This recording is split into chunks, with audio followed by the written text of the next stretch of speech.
Muito bom dia, senador Aloísio, professoras, doutor Mauro, senador Tasso, senador Ricardo. Uma grande honra poder falar com os senhores na manhã de hoje, com os senhores e as senhoras, sobre esse tema do Tratado Transpacífico.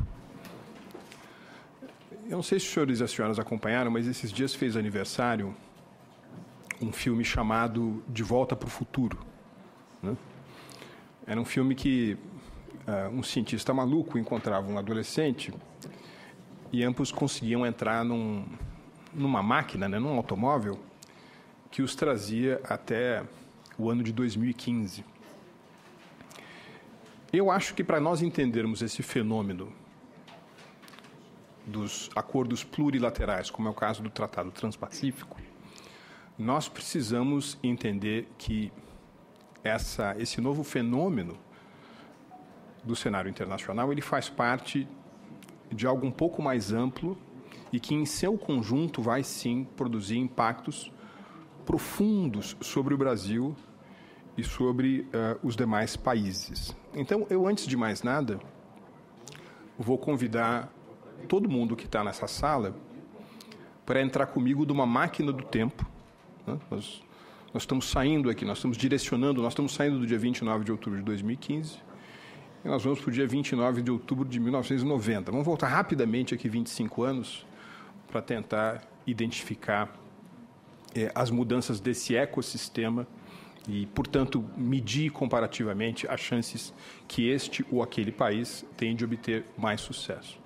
Você veja, esse mundo de 25 anos atrás, ele era essencialmente composto de 4 grandes características. Uma, a ideia de que o liberalismo econômico, o livre comércio, as instituições multilaterais encontrariam-se de forma reforçada com o fim da Guerra Fria, né? As chamadas rodadas de liberalização comercial do GATT estavam próximas de chegar ao fim. Na metade dos anos 90 se criou a Organização Mundial do Comércio. Aparentemente, os Estados Unidos e o Ocidente emergiam como atores vitoriosos, né, de um confronto bipolar em várias áreas, não apenas militar e ideológica, mas também econômica. E esse mundo levou a uma crença de que, crescentemente, nós passaríamos por processos muito abrangentes, negociados por todos os países, de liberalização comercial. Tá certo? Havia uma grande ênfase na ideia de que o livre comércio e a liberalização conjuntamente negociada era um paradigma importante para alcançar a prosperidade no futuro. A segunda característica desse mundo de 25 anos atrás, senador, e uma característica que a gente vê crescentemente hoje, é essa mudança dramática, brutal, do meridiano geoeconômico do mundo, do eixo do Atlântico para o eixo do Pacífico, né? A professora Vera falou aqui sobre o Tratado de Tordesilhas, né? O Greenwich geoeconômico no mundo, desde os anos 80, dos anos 90, tem migrado crescentemente para o Pacífico. Agora, curiosamente, professora, olhando esse fenômeno há 2 décadas e meia, 3 décadas atrás, aparentemente a locomotiva que puxava esse trem adiante não era a China. Aliás, ninguém falava sobre China no final dos anos 80, começo dos anos 90, a não ser para descrever um problema, né? Para descrever o problema da tal da bomba populacional, Population Bomb. Em 1978, 2 anos depois da morte do Mao, a China já tinha, do Mao com O, né? A China já tinha atingido uma população de 1 bilhão de pessoas, né? O nosso querido Brasil, em 78, tinha 100 milhões de pessoas. Bom, era o Japão que puxava esse trem adiante. O Japão, que juntamente com o Brasil havia tido a maior expansão do ponto de vista econômico dentre todos os países do mundo desde do final da Segunda Guerra Mundial. O Japão, que se tornou moda na administração de empresas pela implementação de métodos como o método just-in-time, como a chamada teoria Z. Os japoneses que obtiveram ganhos de produtividade absolutamente formidáveis e que, portanto, ofereceram ao mundo a ideia de que, se os Estados Unidos iria receber algum tipo de resistência, algum tipo de rivalidade do ponto de vista da sua proeminência, esse desafio viria do Japão. Aliás, tem um livro desse período, do grande historiador britânico Paul Kennedy, da Universidade de Yale, chamado A Ascensão e Queda das Grandes Potências.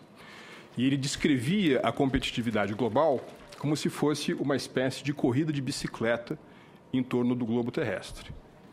Na curva descendente do globo, como se a demonstrar a perda da sua importância geopolítica e geoeconômica, havia a figura de um John Bull, né, o típico personagem britânico com seu terninho de 3 peças, o Union Jack na barriguinha.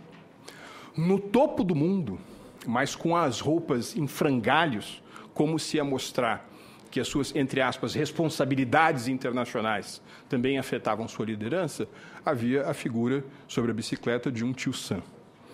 E na curva ascendente do mundo, sobre a bicicleta, há a figura de um robusto lutador de sumô japonês. Ou seja, a ideia, mais uma vez, de que o Japão poderia oferecer essa resistência.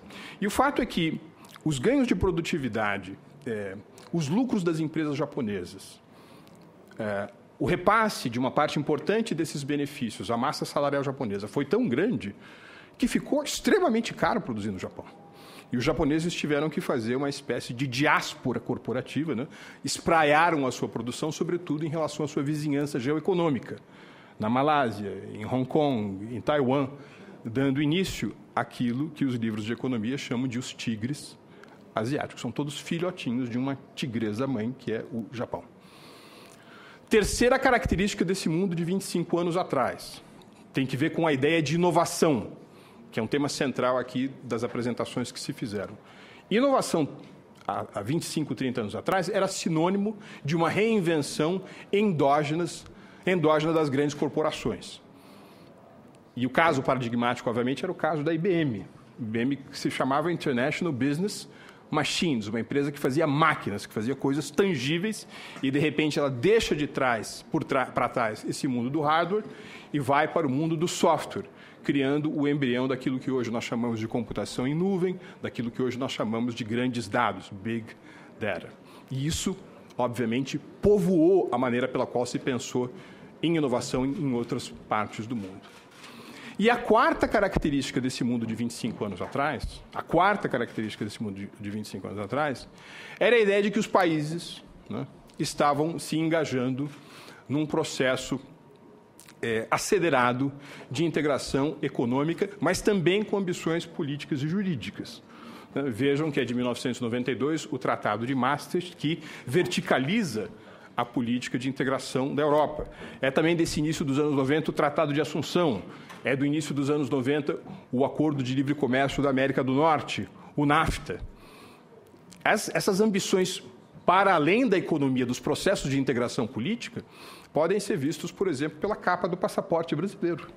Sobre o brasão da República e a inscrição República Federativa do Brasil, existe a palavra Mercosul. Vejam a ambição de todos esses processos. Para aqueles que eram muito entusiasmados com essa dinâmica, os alemães, no futuro, seriam menos alemães e mais europeus. Os portugueses, menos portugueses, mais europeus.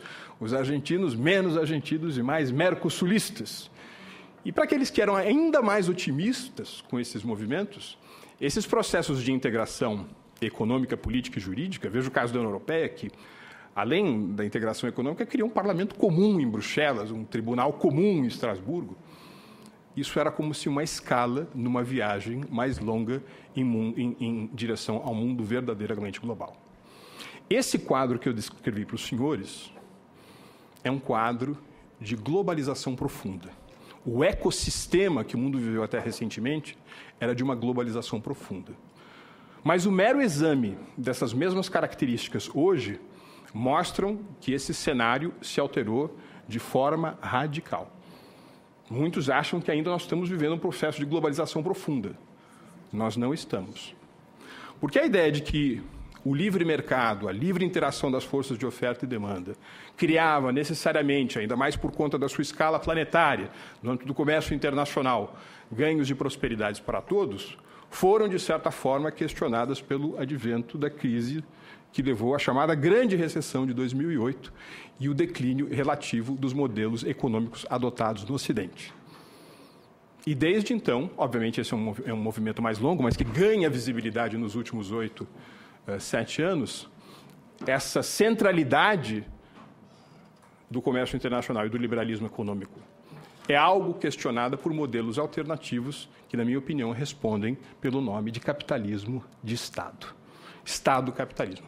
Seja nas suas modalidades chinesas, nas suas modalidades russas ou, meus amigos, nas suas modalidades brasileiras. A segunda característica desse mundo, que nós estamos vivendo pelo menos nos últimos 8 anos, reforça, sem dúvida alguma, a centralidade, o epicentro asiático como motor da economia global. Agora, claramente, senador, não é mais o Japão que está puxando essa locomotiva, esse processo adiante. É a China. Né? 1978, China 1 bilhão de pessoas, Brasil 100 milhões de pessoas. PIB nominal expresso em dólar em 1978. Brasil, 200 bilhões, China, 200 bilhões. Há apenas 37 anos, com 1/10 da população chinesa, nós tínhamos um mesmo PIB nominal que os chineses. Os chineses vão fechar 2015 com um PIB de 11 trilhões de dólares. Ou seja, é uma alteração muito dramática do ponto de vista do equilíbrio das forças geoeconômicas globais, porque se os chineses continuarem crescendo a uma taxa ao norte de 6% ao ano, em algum momento entre 2024 e 2026, eles vão ultrapassar os Estados Unidos como maior economia do mundo, o que é um eclipse raríssimo na história da humanidade. A última vez que ele aconteceu foi em 1871, quando os ingleses ultrapassaram quando os Estados Unidos ultrapassaram a Inglaterra. Terceira característica desse mundo que nós estamos vivendo agora é a inovação por meio da filosofia de startup. A ideia de que as tecnologias, elas não necessariamente precisam de gigantescos orçamentos de pesquisa e desenvolvimento e grandes estruturas burocráticas. Elas podem se resultar de um grupo de pessoas com algum acesso a capital do tipo investidor de anjo, com uma boa intensividade de tecnologia e com um ambiente que favorece a inovação.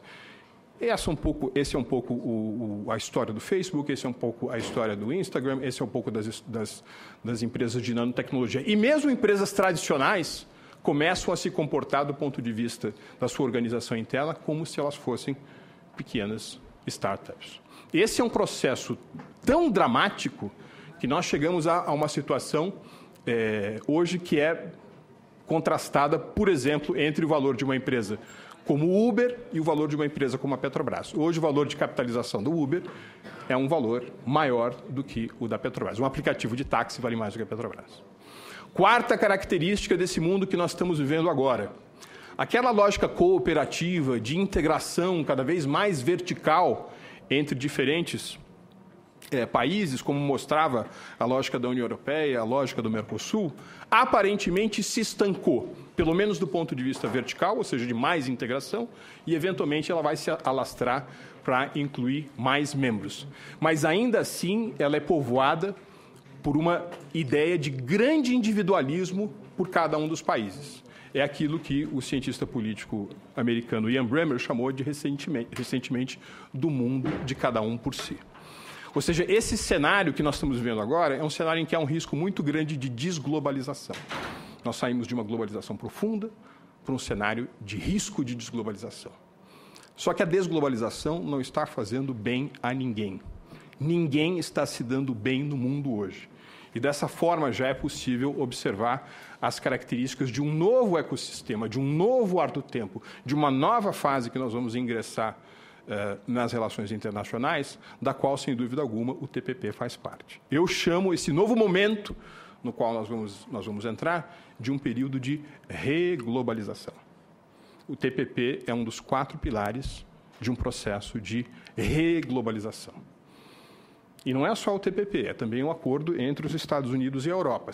É a constituição de uma nova geometria de acordos de comércio e investimento que favorecem, como nós vimos aqui, não apenas as trocas comerciais, mas também a integração entre cadeias produtivas, o fluxo de investimento, o fluxo de ideias, o fluxo de tecnologias.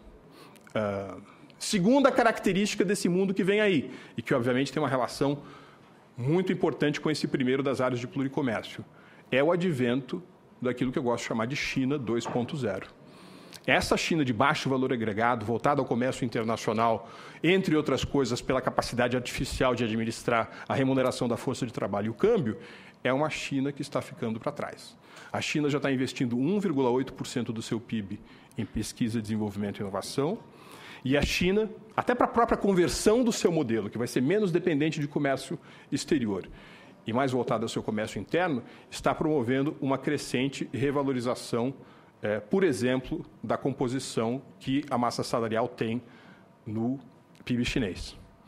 Consequência para nós, a China vai fazer com os outros o que os outros fizeram com a China. A China vai levar uma parte importante do seu parque produtivo para a sua vizinhança geoeconômica. Aliás, isso já está acontecendo. Falamos aqui da Rota da Seda. É impressionante hoje o montante de capital industrial chinês investido, por exemplo, no Vietnã. A Índia pescou isso muito rapidamente. O principal programa do primeiro-ministro Narendra Modi chama-se Make in India.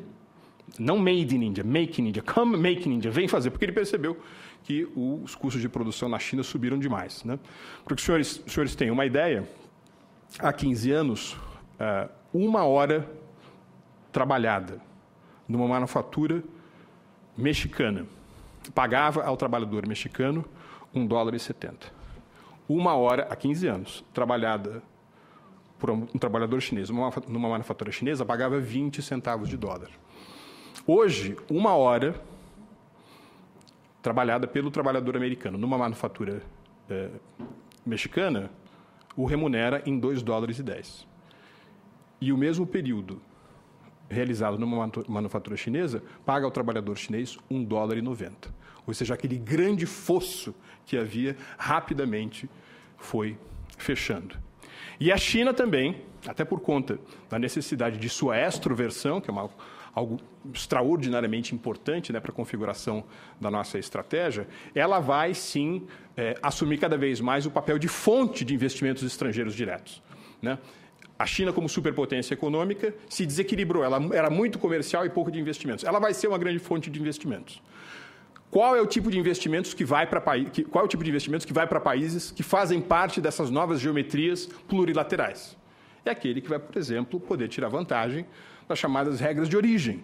Você montar uma empresa como a Huawei, montar uma operação na periferia de Santiago, com vistas à exportação para o Canadá, ou para exportação para o Japão, ou para a Coreia do Sul, se eventualmente a Coreia do Sul se juntar ao tratado, né? Ou seja, é um tipo de capital mais intensivo em tecnologia.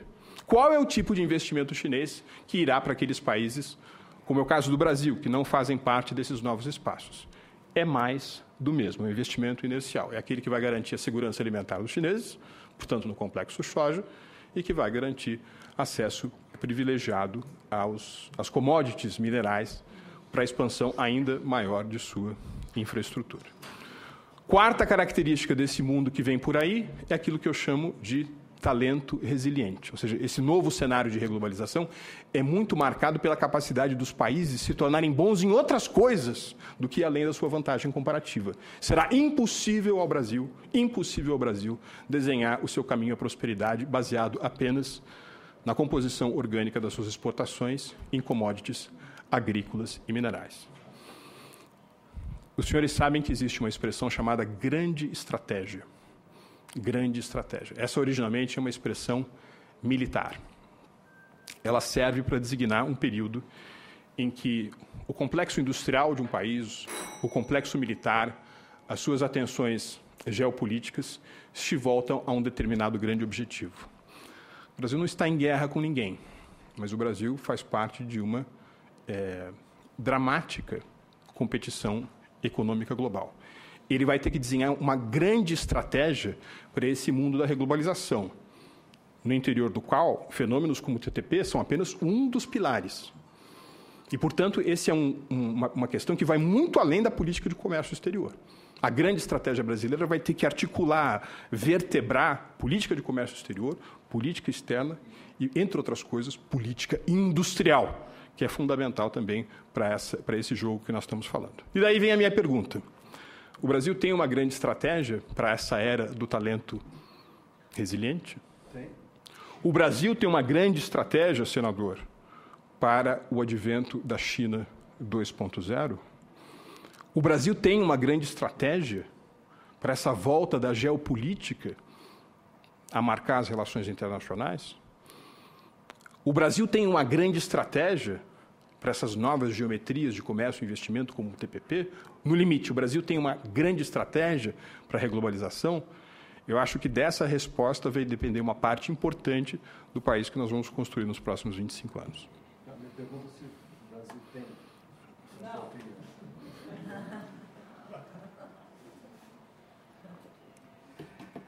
Muito obrigado, professor. Você dá a palavra ao Mário Oiticica Laviola. Mauro. Eu falei Mário? Foi Mauro. Obrigado, senador Tasso Gereissati. Bom dia a todos. Minhas primeiras palavras é de agradecimento ao convite feito ao José Augusto de Castro, presidente da IB, mas com uma agenda muito cheia, não pôde comparecer, pediu que eu viesse aqui.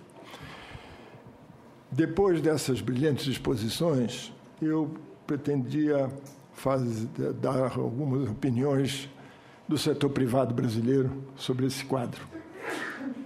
Mas antes eu gostaria também de fazer 2 ou 3 observações sobre comentários extraídos do jornalismo americano com relação ao TPP. O TPP, como já foi dito aqui, é um amplo acordo, mais de regras do que propriamente de desbaratamento de tarifas.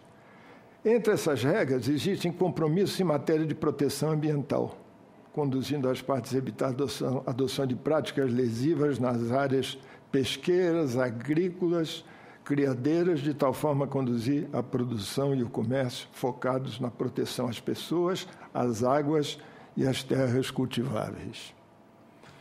Parte importante dedicada aos direitos trabalhistas, via estabelecimento de regulamentos comuns aos Estados-partes para evitar as práticas do trabalho escravo, utilização de menores e discriminação racial. Estabelecimento de metas de desenvolvimento sustentável mediante parâmetros de boa governança, medidas anticorrupção, que já foi citado aqui, códigos de alta conduta administrativa, governamental e privada. Acelerar a diversificação e formação de cadeias de valor, já foi dito, e novas oportunidades para as pequenas e médias empresas de todos esses países integrantes. Com isso, eu queria fazer a seguinte observação. Não se trata de um acordo de formação de união aduaneira, mas tem um componente de supranacionalidade, como assim o fora. E engraçado que o Mercosul adotou um critério, em 1994, de transformar uma área de livre comércio numa união aduaneira sem supranacionalidade, com intergovernabilidade. E hoje nós vemos que as internalizações dos atos comunitários do Mercosul não alcançam 50%. Inclusive, a famosa decisão 3200, que obriga o Mercosul a negociar em conjunto, nunca foi internalizada. Não foi internalizada. Mas, no entanto, ela tem uma validade que todos os países cumprem, né? A visão empresarial é de perplexidade e de falta de previsibilidade. O empresário atua com uma certa previsibilidade. E o empresário em comércio exterior, notadamente de produto industrializado, não tem previsibilidade alguma. Não só em função do custo interno do Brasil, das dificuldades de logística e de burocracia, etc., que algumas áreas do governo estão tentando melhorar, verdade seja dita, há um esforço do MIDIC nesse sentido, muito louvável, mas não tem previsibilidade quanto às perspectivas de galgar, como já foi dito aqui, outras áreas mais importantes de comércio exterior, salvo as nossas famosas commodities. E não é possível que um país do tamanho do Brasil vá viver eternamente à custa de meia dúzia de commodities. Isso aí está praticamente fora de qualquer previsibilidade de atuação nacional do país.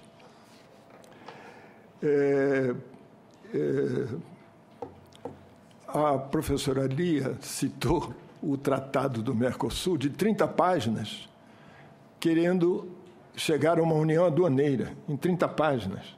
Uma união aduaneira é uma coisa muito séria. A União Europeia levou anos a fio para fazer isso e lutou basicamente contra essa questão de supranacionalidade. Se não houvesse a supranacionalidade, não faria uma união aduaneira. E note que o TPP, sabiamente, não toca nesses assuntos, apesar de ter uma série de medidas que requerem consenso comum dos países, e por isso eles assinaram esse tratado.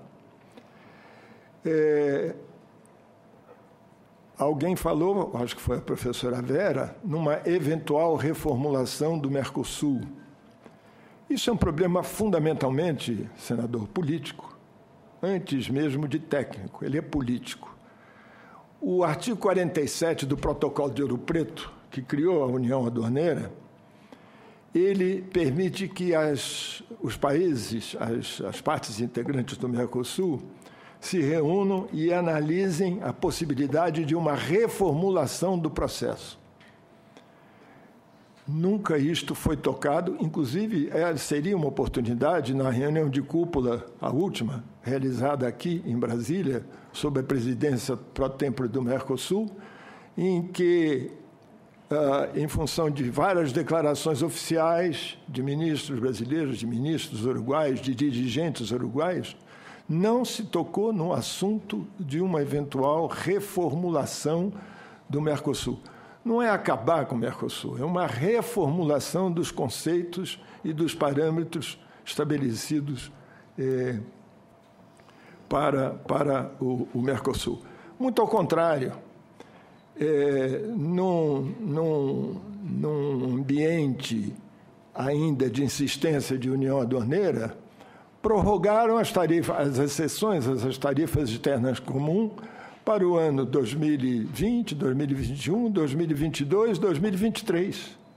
Nós estamos em 2015. Até 2023, os países poderão continuar adotando as exceções à tarifa externa comum, fora os BKs e bens de informática que o Brasil pode alterar a tarifa externa comum independentemente dos outros países. Em suma, é o seguinte, com este quadro absolutamente incerto do Mercosul, a grande pergunta é: haverá possibilidade de as negociações do Mercosul com a União Europeia evoluírem? É claro que não depende só do Mercosul. Ela vai depender também da possibilidade da União Europeia fazer ofertas no setor agrícola condizentes com a abertura tarifária e de outras disciplinas previstas no acordo. Há dúvidas quanto a isso. A União Europeia cobra muito a posição de ofertas do Mercosul, mas até agora não se manifestou quanto à mínima oferta apresentada há 8 anos atrás, não foi, Vera? 8, 10 anos atrás. Isso é um problema sério. E o outro problema estamos preparados para uma ampla abertura na área industrial com a própria União Europeia, sem uma contrapartida? A contrapartida na área industrial na União Europeia é mínima, porque as tarifas lá têm uma média de 2,5, 3,2, etc. E tal. O que existe são sobretaxas fantásticas, absurdas, etc., na área agrícola, além das disciplinas que a professora Vera exaustivamente aqui já mostrou. Uma outra coisa interessante também é que essa negociação não inclui os 2 novos integrantes do Mercosul, a Venezuela e a Bolívia. o que será um eventual complicador daqui para frente, como é que isso vai se dar. No próprio Mercosul, a esperança do empresário brasileiro é mínima, porque eu tenho um artigo que tem 5 páginas de medidas restritivas adotadas pela Argentina na nova década, que começou no ano 2000 até o ano de 2014. Até 2015 ele manteve tudo. E que o painel da OMC já disse que a Argentina, até 31/12, tem que eliminar as DJAs, as declarações juradas de importação. Não sei se fará, talvez com a nova presidência, talvez eles reformulem um pouco a política e possam fazer isso. Mas a verdade é que o nosso principal parceiro, está, não vou dizer falido, mas ele tem uma carência de divisa forte enorme. As cifras dizem que a Argentina tem 27 bilhões de dólares de reserva. O Brasil tem 370, dos quais, em líquido, tem 11, porque o resto são dívidas não pagas. Então, não é possível sequer atingir uma área de livre comércio no Mercosul. Aí os empresários ficam, não tenho Argentina, já não consigo exportar para a Venezuela, que está um impacto também com muito menos divisas, uma taxa inflacionária de 200%, 15 vezes ou 20 vezes mais a taxa do mercado do câmbio em relação ao câmbio oficial. Então, e os países da Aliança do Pacífico, 3 deles aderiram ao TPP, menos Colômbia. Mas daqui a pouco a Colômbia vai aderir, já vai aderir praticamente, porque não pode ficar fora por causa de sua participação na aliança. E a própria Coreia, daqui a pouco, vai entrar também no TPP, pelas circunstâncias já conhecidas. Então, o empresário está absolutamente sem nenhuma perspectiva de onde ele pode expandir seus negócios comercialmente. Alguns setores já estão deixando o Brasil.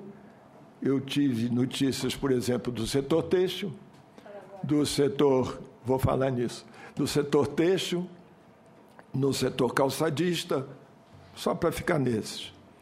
Já foram para a Colômbia, já foram para os outros países, Peru, etc. e tal, estão tentando se alocar, porque com o custo Brasil de 37% incidindo sobre a manufatura de exportação, sem devolução dos impostos, porque o Reintegra, que era 3%, voltou para 1%, e há 6 meses o governo não repõe o Reintegra, são dados aí de empresas exportadoras. Os empresários estão cada dia mais tontos, declarações aqui, declarações ali, CNI, Fiesp, Feijão, Rio Grande do Sul, mas é um tiroteio, senador, que não leva a nada. Em primeiro lugar, não leva a nada, apesar dos esforços, dos estudos, das recomendações dos professores, dos analistas. O setor privado está realmente numa situação muito complicada e de falta de previsibilidade.